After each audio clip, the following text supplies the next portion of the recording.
सबित Malik ji, respond कीजिएगा। अगर सरकार इतनी हितैषी है, किसान हितैषी है, तो फिर क्यों हल नहीं निकल पा रहा?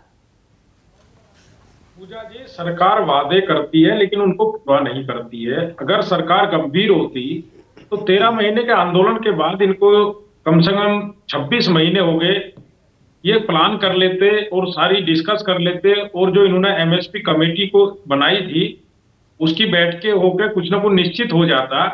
और ये जो तारीखें दी गई है इसलिए दी गई थी पहले से इनको कि भाई आप जो अभी सत्र चलेगा, बजट सत्र, उसमें कहीं ना कहीं किसानों के लिए कानून बनाने का काम करें या बजट सत्र में घोषणा करने का काम करें।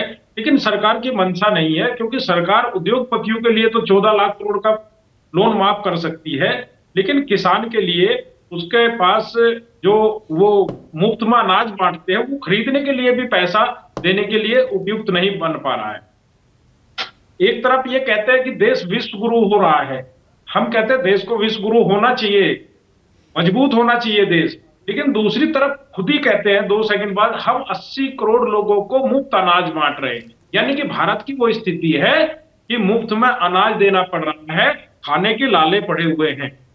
और किसान यही तो कह रहा है कि आप जो हमारा रेट घोषित करते हैं, मिनिमम सपोर्ट प्राइस, भारत की जनता को पता लग जाए मिनिमम सपोर्ट प्राइस, इसको हम तो घोषित नहीं करते, किसान घोषित नहीं करता, सरकार करती है कि भाई कम से कम इतने पे बिकना चाहिए। जब कम से कम की बात है, न्यूनतम समर्थन मूल्य, न्यूनतम मूल्य पे सरकार समर्थन करती है, तो उससे नीचे अगर कोई खरीदता है तो उस पर सजा का प्रावधान हो। इतनी सी तो बात है हमारी, इसमें इनको क्या दिक्कत है? तो इतनी सी बात में आपको क्या लग रहा है, पेच कहां फंस रहा है? क्यों सरकार इस पर कानून बनाने से इतना डर रही है? एमएसपी पर कानूनी गारंटी देने से क्यों इतना हिचकिचा रही है? पूजा जी, इसमें पैच यहां फंसा है कि जब कोई भी पार्टी विपक्ष में होती है तो वो किसानों की हमदर्द होती है और किसानों की सारी बात करती है। जैसे मोदी जी ने भी कहा था कि एमएसपी मिलनी चाहिए, और इनके राष्ट्रीय अध्यक्ष राजनाथ सिंह, वो जब आंदोलन हम करते थे मंच पे आते थे कि होनी चाहिए। लेकिन जब ये चुनाव जीतकर राजगद्दी पर पहुंच जाते हैं तो इनको वो उद्योगपति मित्र याद आते हैं जो चुनावी फंड मैनेज करते हैं, जो चुनावी चंदा देते हैं, उनको लेकर इनके मन में दुविधा हो जाती है। वो दबाव बनाते हैं कि किसान से हमको जो लूट का माल है वो मिलना बंद हो जाएगा। अगर हमारा गेहूं 2025 रुपए एमएसपी है या 2075 रुपए एमएसपी है और उसको हम 1400-1500 रुपए में बेच रहे हैं। सरकार किसान सम्मान निधि के तहत 6,000 रुपए सालाना किसानों को दे सकती है, तो वो इससे क्यों डरेगी?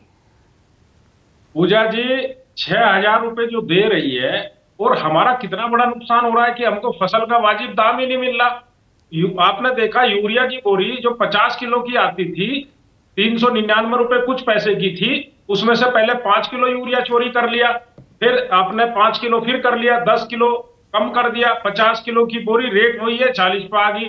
आपने कृषि यंत्रों पे 18% जीएसटी बढ़ा दिया, जो डीजल हमको 55 रुपए का मिलता था वो 90 रुपए का मिलने लगा। आपने 5 पैसे हमारी जेब में डाल के 75 पैसे निकालने का काम किया है, और आप डिंडोरा पीटते हो कि हम 6,000 दे रहे हैं, 6,000। अरे ये भी तो बताइए, उद्योगपति मित्रों के आपने 14 लाख करोड़ कैसे माफ कर दिए? ठीक है संजय राणा, उद्योगपतियों की कर्ज माफी वो